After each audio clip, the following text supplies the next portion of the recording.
मेरो यो रेस्टको मन्छेहरूको दोस्रो पटक हो। म पहिल्यै केही स्पष्टीकरण राखेर किताबमा प्रवेश गर्न चाहन्छु।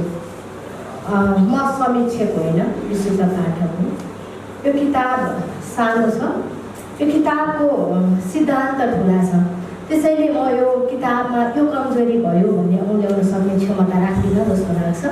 मैले पढ्दाखेरि के अनुभव गरेँ त्यो कुरा मात्रै म भन्न चाहन्छु। र यो किताब पढिराख्दा पटक पटक यहाँ उल्लेख भएका घटना, यहाँ उल्लेख गरिएका विचारको कुराले चाहिँ म आफै डुबेर महसुस गरेँ, किनकि संरचनाको एउटा तहमा म पनि त्यही महसुस गर्दै र भोग्दै आएको व्यक्ति हो भन्ने मलाई महसुस भयो। यो किताब आलोचनात्मक, अझ आफैले आलोचना गरेर आलोचनात्मक वैचारिक गैर आख्यान हो। गैर आख्यानमा पनि सिद्धान्तका कुरामा कसरी जाने भनेर संरचनात्मक लाभांश हामीले कसरी उठाइरहेका छौँ भन्ने कुरा चाहिँ सञ्जीव उप्रेतीले उल्लेख गर्नुभएको छ। लामो छैन, जम्मा 14वटा शीर्षकमा र सिद्धान्तकै कुराको हिसाब गर्ने हो भने उहाँले आफ्नै किताबको थोरै उल्लेख गर्नुभएको छ। पहिलो शीर्षकमा 15वटा शीर्षकमा मात्रै यो किताब छ र जम्मा 102 पेज पढेको छ। तर यो 102 पेजले 102 दिन होइन, हाम्रो जीवनै चाहिँ बदलिन सक्छ वा हामीले आफूलाई बदल्न सक्छौँ भन्ने चाहिँ मैले महसुस गरेँ। र यो किताबको सुरुमा सिद्धान्तका कुरा भन्ने पुस्तक जुन चाहिँ सञ्जीव उप्रेतीले अगाडि लेखिसक्नु भएको छ, सायद तपाईँहरूले पनि पढिसक्नु भएको होला, त्यसको प्रसङ्ग छ र कसरी संरचना गरिएको छ यो किताबलाई भन्ने कुरा उहाँले उल्लेख गर्नुभएको छ। गैर आख्यानमा पनि सिद्धान्तसँग उहाँले आफूलाई जोड्नु भएको छ। आफैले गरेका क्रियाकलापमा आफूले आफूलाई आत्मआलोचना कसरी गरिएको छ र त्यो गरिएको आत्मआलोचनालाई चाहिँ आन्तरिकीकरण कसरी गरिएको छ भन्ने कुरा चाहिँ मुख्य गरी यसमा उल्लेख गरिएको छ। र संरचनात्मक लाभांशको कुरा गर्दा मलाई अलिकति उदाहरण पनि दिन मन लाग्यो। म त्यो सोच्दै थिएँ, यही हल एकचोटि महसुस गरौँ, हामीले यही हलमा आज हामी सबैजना शारीरिक रूपमा कतै पनि समस्या नभएका व्यक्तिहरू छौँ, सबलाङ्ग व्यक्तिहरू छौँ। शारीरिक रूपमा कठिनाइ भएका एकजना साहित्यकार साथीलाई व्हिलचेयरमा राखेर हामीले यहाँ ल्याउनु पर्यो भने कसरी ल्याउँछौँ? त्यही संरचनात्मक लाभांशको एउटा पाठ हो। यो कुरा चाहिँ यसले भनेको छ भन्ने चाहिँ मैले महसुस गरेको छु र पढ्दाखेरि त्यो कुरा देखिन्छ। र सञ्जीव सरले धेरै कुरा चाहिँ, म उहाँलाई सर भन्छु किनकि मैले उहाँको क्लास होइन, उहाँसँग धेरै कुरा सिक्ने चाहिँ मौका पाएको छु। अनौपचारिक बसाइहरूमा, सेमिनारहरूमा चाहिँ उहाँका क्लासहरूमा बसेको छु, तर मैले पढेको कुरा चाहिँ औपचारिक शिक्षामा चाहिँ उहाँसँग क्लास लिएको चाहिँ होइन। उहाँले सुरुवातमा संरचनात्मक हिंसा कसरी हुन्छ भन्ने कुराको मुख्य व्याख्या गर्नुभएको छ। त्यसमा चाहिँ जस्तो योहान गार्डुङ जो चाहिँ नर्वेजियन समाजशास्त्री हुनुहुन्छ, उहाँले व्याख्या गर्नुभएको छ। पिस र कन्फ्लिक्टको कुरा पनि छ। संरचनात्मक हिंसा चाहिँ कसरी भोगिन्छ भन्ने कुरा हाम्रो समाजमा स्पष्ट भएका उदाहरणहरूलाई चाहिँ उहाँले अलिकति सैद्धान्तिक रूपमा व्याख्या गर्नुभएको छ पहिलो पाठमा। त्यहाँ के देखिन्छ भने अहिले हामीले यसो हेर्दाखेरि हिंसा महिला हेर्छौँ, पुरुष हेर्छौँ, जनजाति हेर्छौँ, दलित छन्, सामाजिक रूपमा स्तरीकरण गरिएका विभिन्न वर्गका आधारहरू छ। त्यहाँ आर्थिक रूपमा छ, जातीय रूपमा छ, त्यसपछि लैङ्गिक रूपमा छ, अनि विभिन्न चाहिँ भौगोलिक रूपमा छ। ती सबै रूपमा चाहिँ एउटा व्यक्तिले आफूलाई कसरी माथिल्लो तहमा महसुस गर्छ वा त्यसको लाभ उठाइरहेको छ र अर्को व्यक्तिले त्यही लाभबाट वञ्चित हुने अवस्था सिर्जना हुन्छ र त्यहाँ चाहिँ पटक पटक उसले चाहिँ हिंसाको महसुस गर्छ भन्ने कुरा चाहिँ वा हिंसा भोग्नुपर्ने कुरा चाहिँ यहाँ उल्लेख छ। त्यो कुरा मात्रै छैन, हामीलाई लाग्न सक्छ म राम्रो परिवारमा, मध्यम वर्गीय परिवारमा जन्मिएँ र त्यहाँबाट पाएको लाभ त त्यो संरचनात्मक लाभ पाउनुमा मेरो दोष के भन्ने पनि लाग्न सक्छ। त्यो कुरालाई पनि यो किताबले स्पष्टसँग व्याख्या गरेको छ। कसरी भने तपाईले लिनुभएको लाभ तपाईले ग्लानी गर्नुपर्ने विषय होइन, तर तपाईँ जहाँ बसेर लाभ लिइराख्नु भएको छ त्यो लाभ लिइराख्दा अर्को प्रति तपाईँले गरिराखेको व्यवहार कस्तो छ त, त्यो एकचोटि आफूले आन्तरिकीकरण गरेर हेर्नुहोस् त, वा उसको ठाउँमा आफूलाई राखेर हेर्नुहोस् त, तपाईँलाई केही फरक अनुभूति हुन्छ भनेर पनि उहाँले प्रश्न गर्नलाई आफैलाई घचघच्याउनु भएको छ। यहाँ हरेक चाहिँ शीर्षकमा चाहिँ उहाँले आफ्नो उदाहरण दिनुभएको छ, आफ्नै परिवारको उदाहरण पनि दिनुभएको छ। पटक पटक उहाँले नागरिक अगुवाको रूपमा पनि पछिल्लो समय उहाँलाई हामीले चिन्दै आएका छौँ। नागरिक अगुवाको रूपमा रहिरहँदाखेरि त्यहाँको नेतृत्वकर्तामा पहाडे भएको कारणले वा पुरुष भएको कारणले वा अघिल्लो वर्गमा जाँदाखेरि चाहिँ आफैले नेतृत्व गर्दा महिला दलितहरू चाहिँ कसरी त्यही आफ्नै समूहमा पनि पछाडि पर्दा रहेछन् भन्ने कुरामा पनि उहाँले महसुस गर्नुभएको छ, आत्मआलोचना गर्नुभएको छ, जसले उहाँले आत्मबोध गर्न चाहिँ मलाई महसुस भयो भन्ने कुरा उल्लेख गर्नुभएको छ। त्यसै गरी कर्णालीका कुरामा एकजना दृष्टिविहीनले उहाँले समालोचनात्मक अन्धता भन्ने शब्दका उल्लेख गर्नुभएको छ। अझ संरचनात्मक अन्धता शब्द प्रयोग गर्दा एकजना दृष्टिविहीनले राखेको प्रश्न छ, तपाईँ अन्धता भन्ने शब्द किन प्रयोग गर्नुहुन्छ? अन्धताको अर्थ आँखा नदेख्ने नदेख्ने भन्ने शब्दलाई के अरे सिनोनिमको रूपमा प्रयोग गर्ने कुरालाई अरू साथीहरूले त्यहीँ बस्नेहरूले यो उहाँको प्रश्न नै गलत भनिराख्दा उहाँले यो मैले महसुस गर्नुपर्ने कुरा हो भनेर आत्मबोध गर्नुभएको छ र आत्मआलोचना गर्दै त्यसलाई उहाँले चाहिँ संरचनात्मक असंवेदनशीलता भनेर शब्द नै परिवर्तन गर्नुभएको छ। यद्यपि यसको चाहिँ अरू रिप्लेस गर्ने शब्द के हुनसक्छ म खोज्दैछु भन्नुभएको छ। हाम्रो यो फोरमले उहाँलाई सुझाव दिन पनि सक्छौँ भन्ने मलाई लाग्छ। र यहाँ एक दुईवटा उल्लेखै गर्नुपर्छ कि भनेर मैले पढ्नुपर्छ कि भनेर अलिकति 9 च्याप्टरमा चाहिँ पुरुष प्रधान वैचारिकी तथा ब्रोवादको सर्कल भन्ने च्याप्टर छ। यो चाहिँ अलिकति हामीलाई पनि उपयोगी हुन्छ कि भनेर पेज नम्बर 67 को यो पेज चाहिँ पढेर सुनाऊ कि भन्ने मलाई लागेको छ। अनुमति माग्छु, लामो छैन, म पढेर सुनाउने अनुमति माग्दछु। यसको चाहिँ तेस्रो प्याराग्राफमा पुरुष प्रधान वैचारिकीको आन्तरिकीकरण गरेका कैयौँ पुरुषहरूले आफूले भोग्दै आएको लैङ्गिक लाभांशबारे सोच्नै चाहन्नन्। उदाहरणका लागि कथित साहित्यिक मेरिट र सभा समारोहमा हुने म्यानल प्यानलहरूलाई लिन सकिन्छ। नेपालको साहित्यिक बजारमा महिला लेखकको तुलनामा पुरुष लेखकहरूलाई स्थापित हुन सजिलो छ।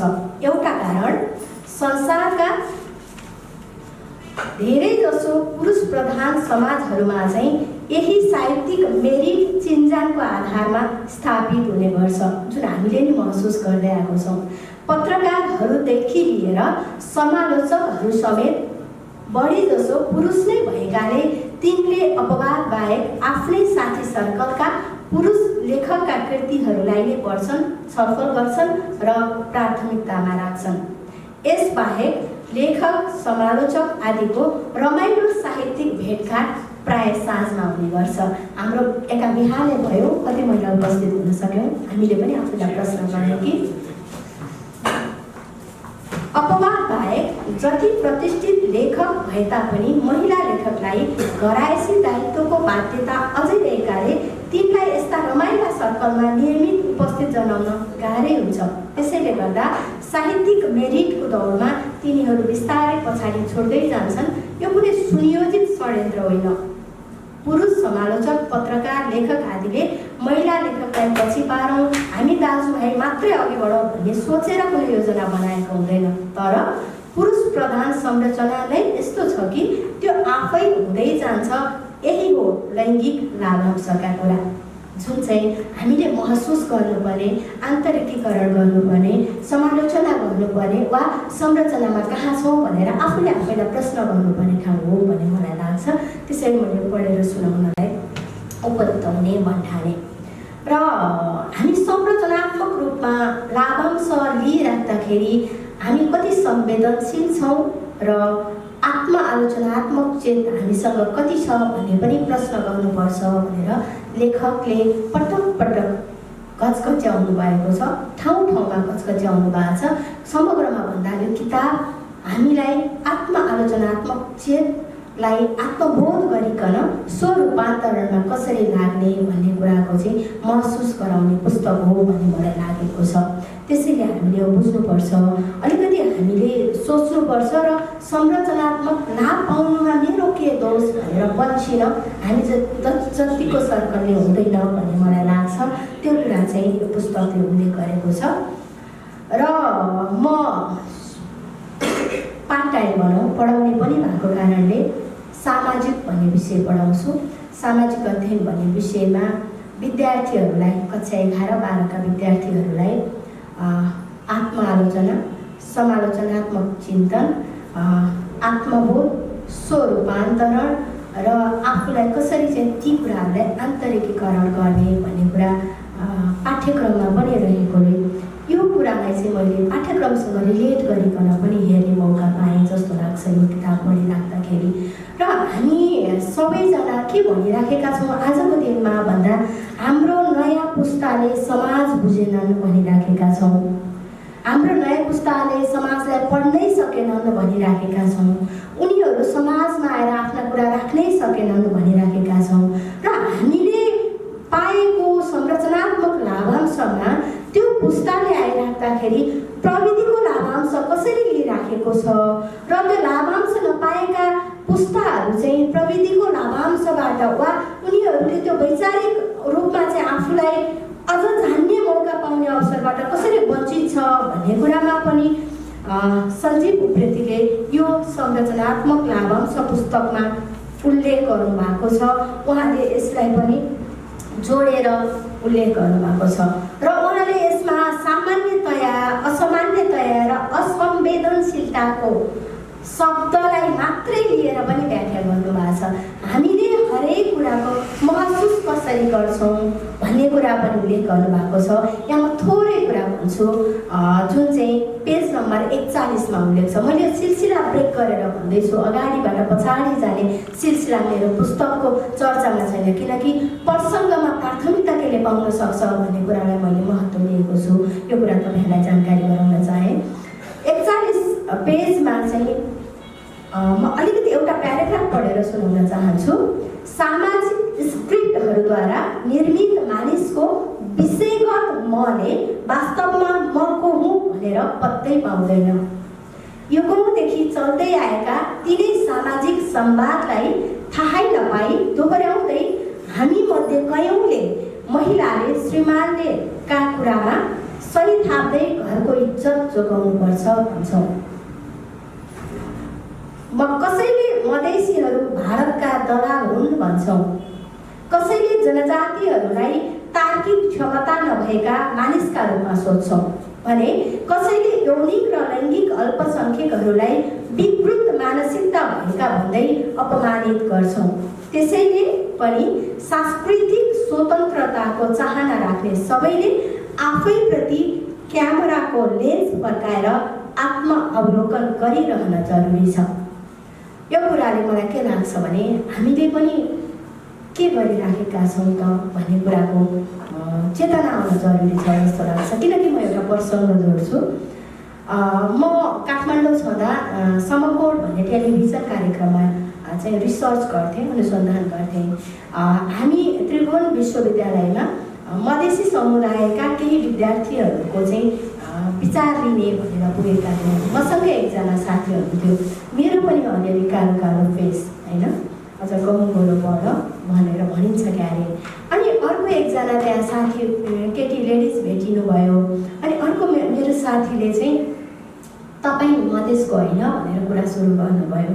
उहाँ मेरोभन्दा अलिक डार्क अनुहारको हुनुहुन्थ्यो। अनि मैले हस्तक्षेप गर्न भ्याइनँ, उहाँले त म त धादिङको भन्नुभयो।